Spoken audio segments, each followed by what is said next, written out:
মৌলানা সাদ সাহেবের কারণে এবং ওনার অনুসারীদের কারণে এতাআতি ভাইদের কারণে যে সমস্যা দেখা দিয়েছে, যে ফিতনা দেখা দিয়েছে, ওটার বড় একটা খতরনাক দিক হলো এটা ইহদাস ফিদ্দিন, মেহনতের মধ্যে বেদাত ঢুকানো, আবার উল্টাই এই বেদাতকে সুন্নত এবং সিরতের নাম দেওয়া, এবং এই দাবি করা যে মৌলানা সাদ সাহেব কাজকে সিরতের উপর উঠেতে চাচ্ছেন, এই জন্য যত ইখতিলাফ। কাজকে সিরতের উপর উঠেতে চাচ্ছেন, এই জন্য যত ইখতিলাফ। নতুবা ওই অন্যরা চায় না সিরতের উপরে কাজ উঠেতে, অন্যরা চায় যে মাশায়েখের তাজরিবার ভিত্তিতে কাজ করবে, উনি চান সিরত মোতাবেক কাজ করবেন, এই জন্য দ্বন্দ্ব। বলেন নাউজুবিল্লাহ।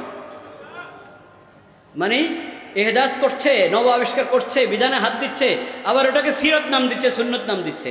কত ভয়াবহ এটা! এবং সেটার জন্য তাহরিফ করতে হচ্ছে। এজন্য প্রতিটা জিনিসের মধ্যে এই কমপক্ষে তিনটা অপরাধ, তিনটা অন্যায় থাকবে। সেজন্য ওলামায়ে কেরাম ফিকিরমন্দ হয়ে এই বিষয়ে তম্বি করা ইমানি দায়িত্ব মনে করেছেন, সেজন্য তম্বি করেছেন, এটা তো একটা দিক বললাম। এরকমভাবে আল্লাহ তাআলা হেদায়েতের জন্য পাঠিয়েছেন নবী রাসূলদেরকে। সর্বশেষ নবী, আখির নবী হযরত মুহাম্মদ মুস্তাফা সাল্লাল্লাহু আলাইহি ওয়াসাল্লাম, খাতামুন নবিয়্যিন লা নবিয়্যা বাদাহু। হযরত মুহাম্মদ মুস্তাফা সাল্লাল্লাহু আলাইহি সাল্লাম এবং আগের যত নবী রাসূল এসেছেন, আল্লাহ সবাইকে হেদায়েতের জন্য পাঠিয়েছেন। তাদের সিরতকে আল্লাহ তাআলা নমুনা বানিয়েছেন, উসওয়ায়ে হাসানা বানিয়েছেন। তাদের সিরত পেশ করতে হবে উম্মতের সামনে, ওখান থেকে উম্মত যাতে আদর্শ গ্রহণ করতে পারে, শিক্ষা গ্রহণ করতে পারে। মৌলানা সাদ সাহেবের একটা সমস্যা, অনেক দিন থেকে, বেশ পুরানো সমস্যা। আমরা ভেবেছি মুসা আলাইহিস সালামের ব্যাপারে আক্রমণাত্মক কথা বলার পরে যখন রুজু করেছে, এটা হয়তো উনি এখন ছেড়ে দেবেন, এটা এই কাজ আর করবেন না। কিন্তু এই কাজ এখন উনি করে যাচ্ছেন। নবীদের সিরত, নবী রাসূলদের সিরত, ওনাদের ঘটনা এমনভাবে পেশ করেন যে ওখানে উনি ত্রুটি দেখাচ্ছেন নবীদের, যে নবী খেয়াল করেন নাই, ওনার ভুল হয়ে গেছে, এটা খেয়াল করা দরকার ছিল, খেয়াল করেন নাই। এই ভঙ্গিতে উনি উপস্থাপন করেন নবী রাসূলদের ঘটনা। বলেন নাউযুবিল্লাহ। একবারে কাছাকাছি সময়ের ঘটনা আছে। 24/9/2019, 24/9/2019 সুলাইমান আলাইহিস সালামের ব্যাপারে ঘটনা। সুলাইমান আলাইহিস সালামের ঘটনা যেটা কোরআনে প্রশংসা দিয়ে শুরু করেছেন আল্লাহ তাআলা, নি'মাল আবদু ইন্নাহু আওয়াব। সেই ঘটনাকে উনি আপত্তিকর ভঙ্গিতে পেশ করছেন, এমন ভঙ্গিতে পেশ করছেন যে সুলাইমান আলাইহিস সালাম নাউযুবিল্লাহ আল্লাহর পরীক্ষা পাশ করেন নাই, এমন একটা ওনার উপস্থাপন আছে। আমার কাছে লেখাও আছে, তারিখ তো বলে দিলাম, ওই তারিখ আপনারা বের করতে পারবেন। বাদ ফজরের বয়ান 24/9, আমার কাগজটা দিলে ভালো, 24/9/2019 তারিখটা বললাম, বাদ ফজরের বয়ান। আপনারা নিজেরাই সার্চ করে বের করতে পারবেন।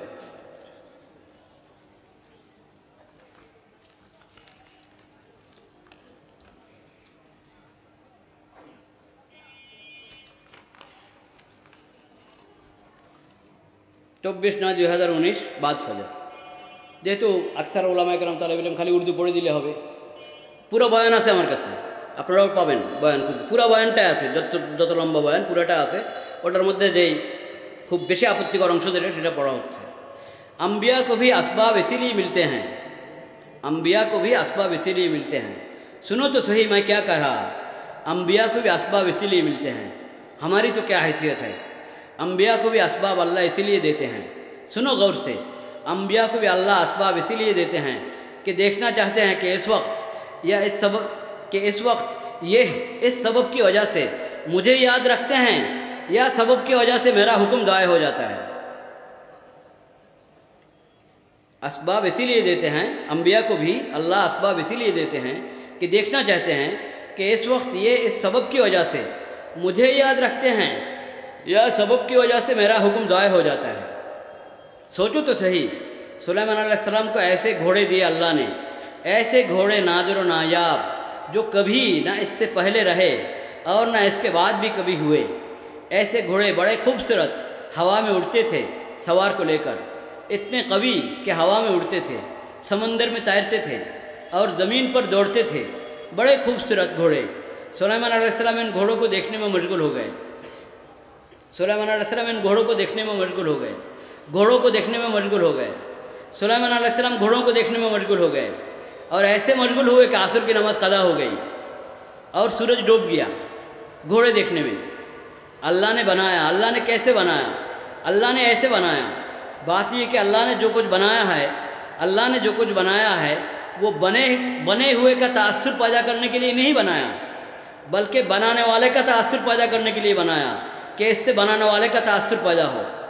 बस कुफ़ार वो हैं जो बने हुए से मुतासर होते हैं, और मुसलमान वो हैं जो बनाने वाले से मुतासर होता है। बना हुआ बनाने वाले के तारुफ के लिए है। इस वक्त अल्लाह को याद करते, इस वक्त अल्लाह को याद करते उनको देखने में मशगूल हो गए, और असर की नमाज़ कदा हो गई।